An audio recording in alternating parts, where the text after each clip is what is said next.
All right. Good evening, ladies and gentlemen. A very late evening for those of you on the West Coast. This just breaking just a few minutes ago that the rest of today's Xfinity Series race has been pushed to 1 hour after tomorrow's Cup Series race because of persistent rain in the desert, shades of the 2000 season when Jeff Burton won a rain-shortened Cup Series race those many years ago. I know it's a bit of a later thing today. We had things were a bit pretty busier on my end here, which is why I wasn't able to do this stream earlier. But in the spirit of this new channel here, again, I was thinking of doing new live streams whenever some new topic would come up here, and just kind of have it kind of organically going along.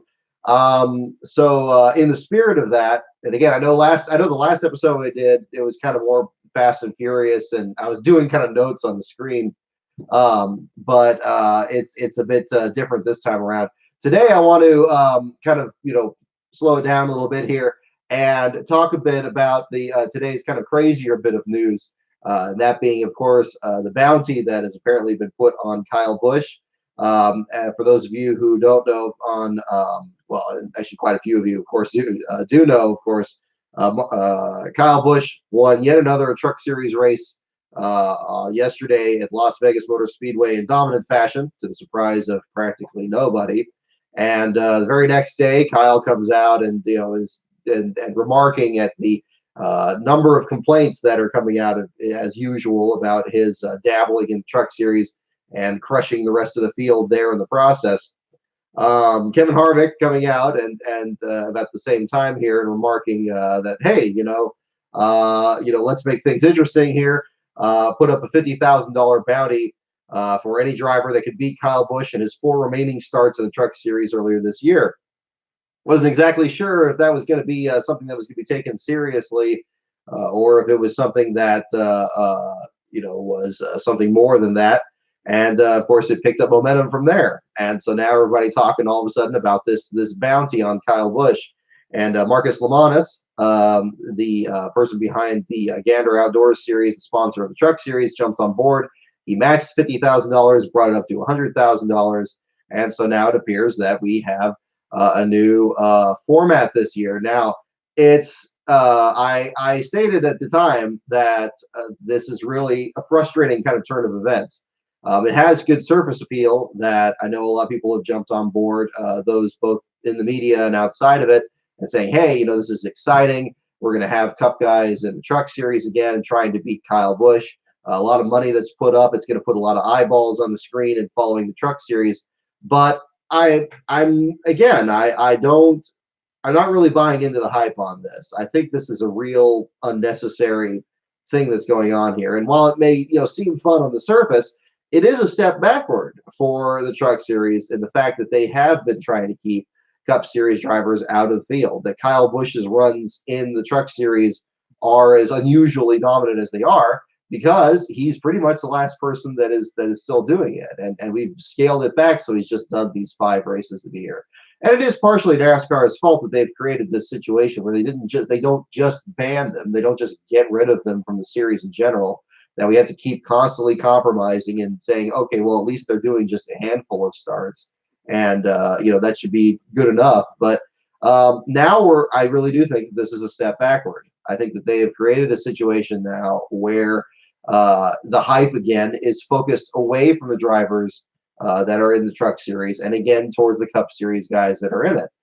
And it's too bad because I think at the same time, this is coming about a week after the opener at Daytona, which had a very different story, of course, as we usually see the plate races compared to these other tracks in the meantime, where we had several underdog drivers actually get a whole lot of attention.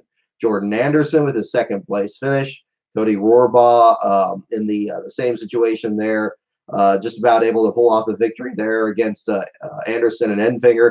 And then Jason White, the Canadian driver, in the 10th position there at the back of the field. I think that really showed the best of the Truck Series and what it's been able to focus on.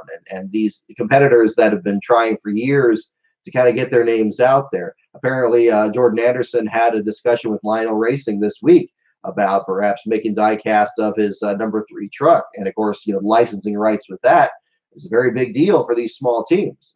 They got to make whatever money they can along the way, and hopefully that continues to have some benefits for the number 3 team, as we would see with these other programs as well. But we are in this situation now where the Cup guys are trying to outshine the Truck Series guys, and you have people again in the 2 different camps. Some that are very excited about Cup guys coming back in here and basically having their clash to the Titans in the Truck Series and stopping, Kyle Busch from winning yet another Truck Series race. I would argue again that I think that's a very hollow victory. I don't like being the negative person here in this stance because I think anything that makes NASCAR get some more attention is never really that negative of a thing. But I do think it's a bit disrespectful for the drivers that are in the Truck Series. I've always been the kind of person that thinks, look, again, I'm not a driver or a team owner or anything like that, but there's always this tendency in the sport to create these promotional things, these promotions where they're going to put some more money on the table or something, as if these drivers aren't racing hard enough because they don't have enough to race hard for, that they aren't beating Kyle Busch because they don't want to beat Kyle Busch enough, these series regulars. And I don't buy that. I think that they are really pushing as hard as they can. We saw a bit of that in yesterday's race, even Sheldon Creed trying to stay up there and hold off Kyle Busch. They're pushing as best as they can, but the field is so thoroughly stacked against them that it's just not possible. And the few times that anybody is going to beat Kyle Busch is when you have an accident or mechanical issue or any kind of same thing that could happen to any of the other competitors out there. And that could be just as much of a factor in this bounty situation where drivers are going to be beating Kyle Busch, perhaps not because it's a one-on-one battle and taking the checkered flag, but perhaps just some bad luck happens, and it's more symbolic of that.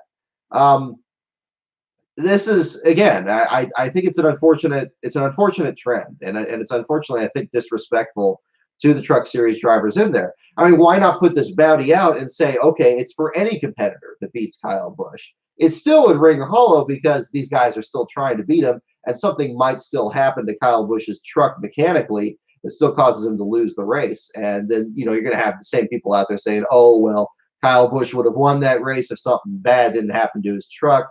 And that's really the same situation there.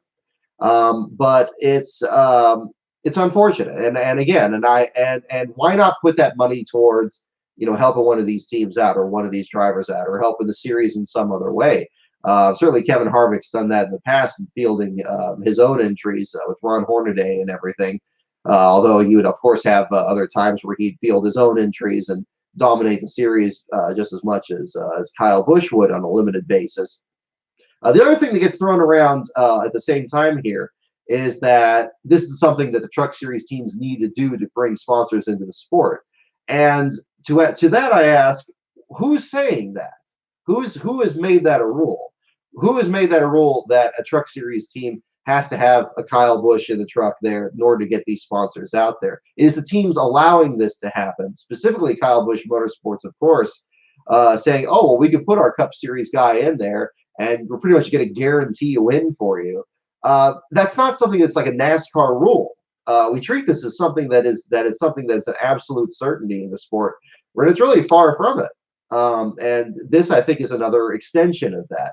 And I know I was just looking at the comments about this as the stories continue to develop through today, that there's some people already falling off on the idea that Denny Hamlin is now one of the first people to jump on board. Of course, last week's 500 winner. And now it's like, okay, well, who did you think it was going to be? It was for a full-time Cup Series driver. They're looking to beat Kyle Busch. The Joe Gibbs guys are, of course, probably going to be the first ones they're going to jump in on this. If you're going to, whether it's going to be Eric Jones or Martin Truex Jr. or Denny Hamlin. And so now suddenly everybody's like, okay, well, it's going to be 2 Joe Gibbs guys going against each other and having this fight. And again, that's the problem. Is like, as I mentioned at the very beginning of this morning, you're going to have basically 2 or maybe 3 Cup Series guys in these trucks, and then continuing to weave around this lap traffic. I think the Truck Series, that's selling the product short in the Truck Series, and it's especially unfortunate for this to come about after Las Vegas, which in past years has actually had some really competitive races amongst these smaller teams and putting on a much better show than they would have had if you had Kyle Busch winning by 5 or 6 seconds at the end of the race. So this is, again, I don't want to go round and round on this too much. I feel like I'm hitting the main points on this already. That again, I think the best way to promote the Truck Series is to promote the Truck Series competitors.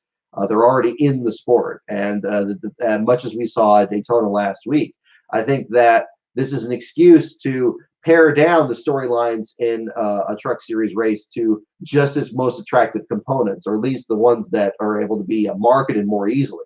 Because of course the Cup Series drivers have the same brand recognition already, and you're basically just having the camera just watch these two trucks out there and thinking it's like Richard Petty and David Pearson out there with a bunch of lap cars that are just kind of in the way. And don't fool yourselves. That's exactly what the situation would be.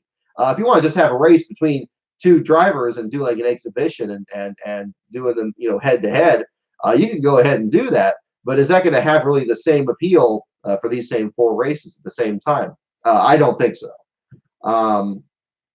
And again, I do think that it is disrespectful to the Truck Series drivers out there to not extend this invitation to any of them beating them.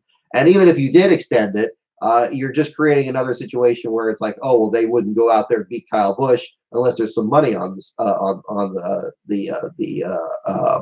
to actually be factored in. For example, any of you out there that are more long-term fans, do you guys remember the Sprint Summer Showdown? Like, that's something that doesn't get talked about a whole lot. Back in 2011, they actually created like a financial incentive, kind of like a Noble 5 format, where you had drivers that were winning different races in the summer of the Cup Series season, and then competing against each other for a bonus in a following race later in the year.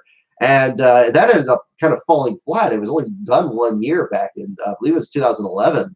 And it collected a bunch of drivers like Brad Keselowski, Marcus Ambrose, drivers winning, I believe it was in July and August of that year. And try to say, okay, well, look, we're going to put this money out there. And these guys are going to be like, ideally in the championship round, I believe it was at Atlanta. These four guys are going to be up at the front. They're going to be battling for the win the whole time, because why wouldn't they? They're all competing for this win. It ultimately turned out that they weren't all competing for the bonus at the front of the field. They all had different levels of ability at the track, and they were all kind of spread out through the field. And it wasn't as dramatic as people were expecting at the time. So that's a lot what this reminds me of. On paper, you would think that this would be less likely because, of course, you're going to have two Cup Series drivers or perhaps more competing for this bounty. But it's not exactly the same deal there. Hi there, NASCAR 48 fan. So that's really my thought on there. I'm curious what you guys think here. I don't. Again, for these live streams, I don't want to make it seem like it's just me talking and you guys aren't able to participate in the conversation like we have in the disqualification shows before.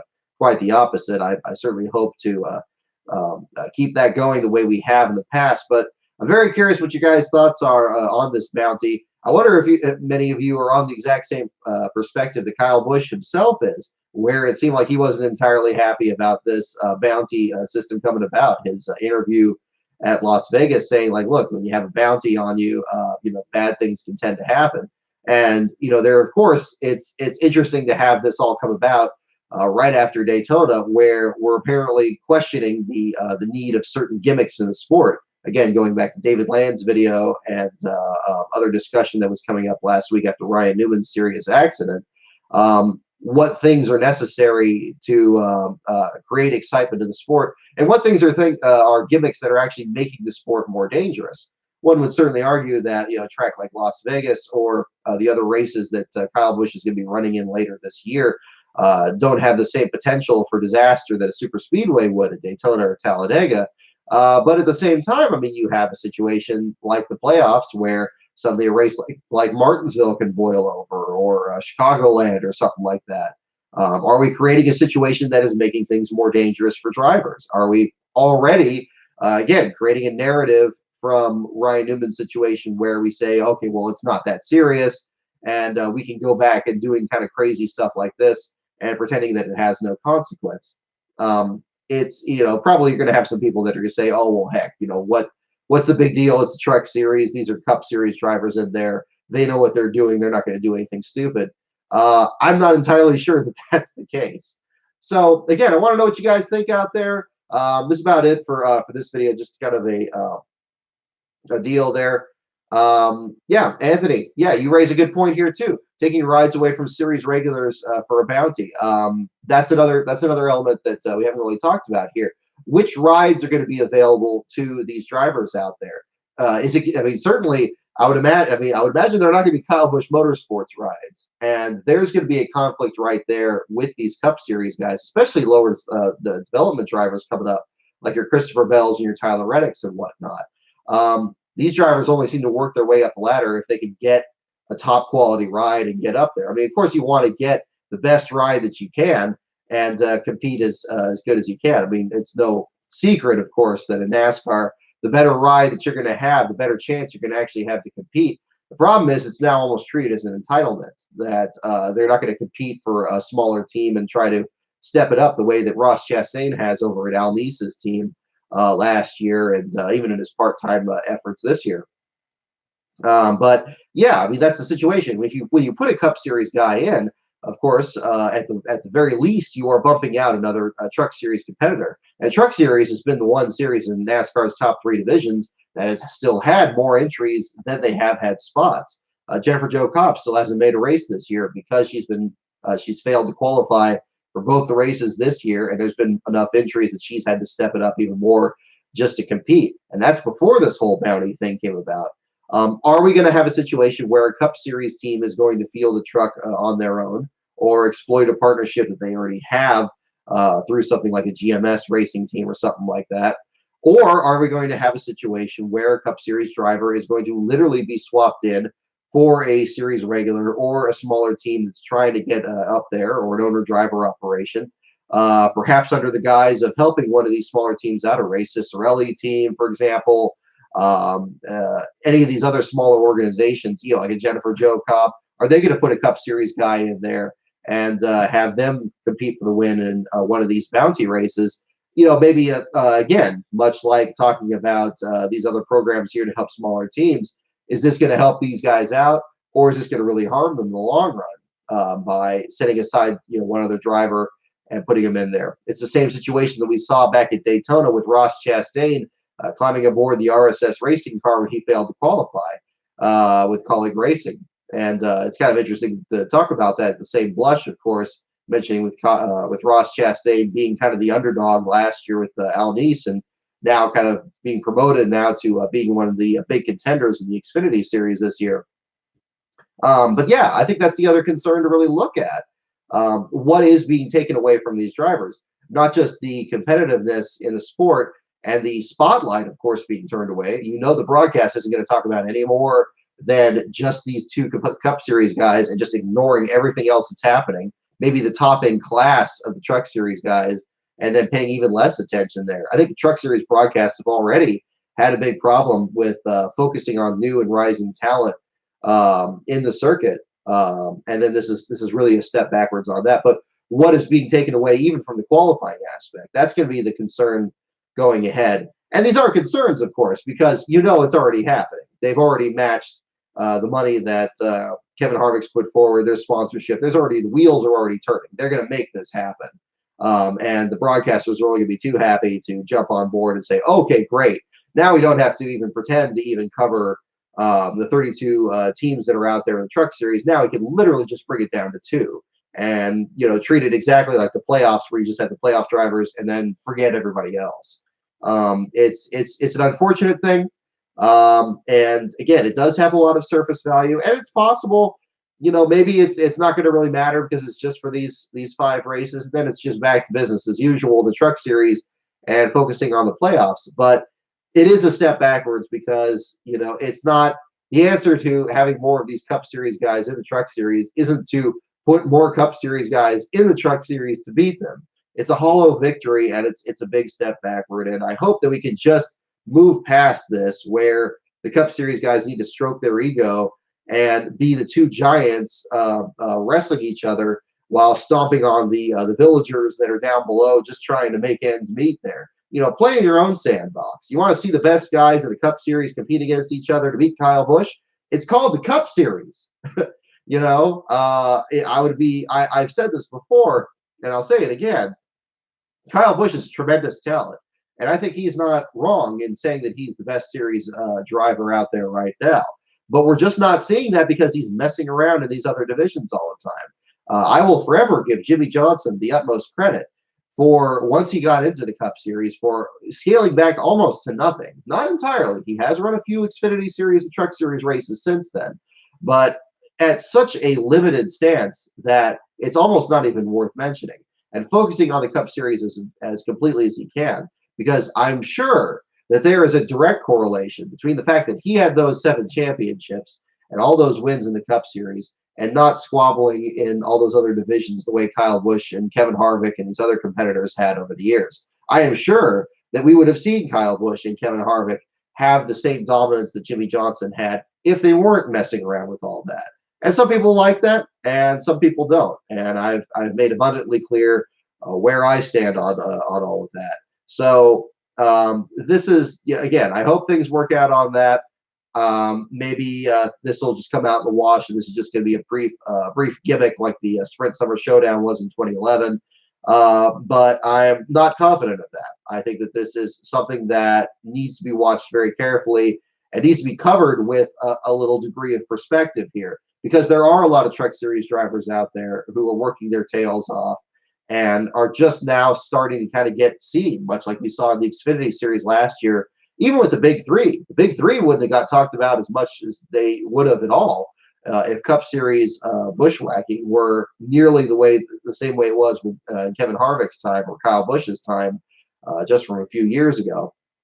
So again, just to keep a bit of perspective here and really make sure that the stories in the field in the Truck Series are still getting told, because behind the glitz and glamour of these Cup Series organizations, these Cup Series drivers, there's some really good stories out there.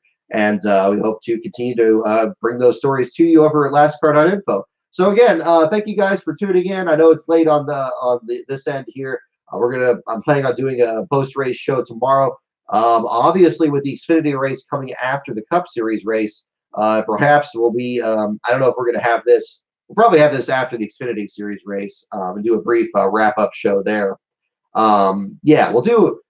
It's going to be tricky because, of course, the Xfinity race is going to be run while the inspection results are going to be coming out of the Cup Series race. But like I said, with the videos on this channel, we're going to approach things quite a bit differently here, and it's not going to be necessarily beholden to inspection results and the last place finishers. We're going to kind of talk more about the news and commentary angles throughout the field, and do these live streams whenever they come up, and hopefully things kind of take off from there. So I think by doing this after the Xfinity Series race tomorrow and kind of wrapping up the action throughout this weekend, that will make sure it's a different format this week.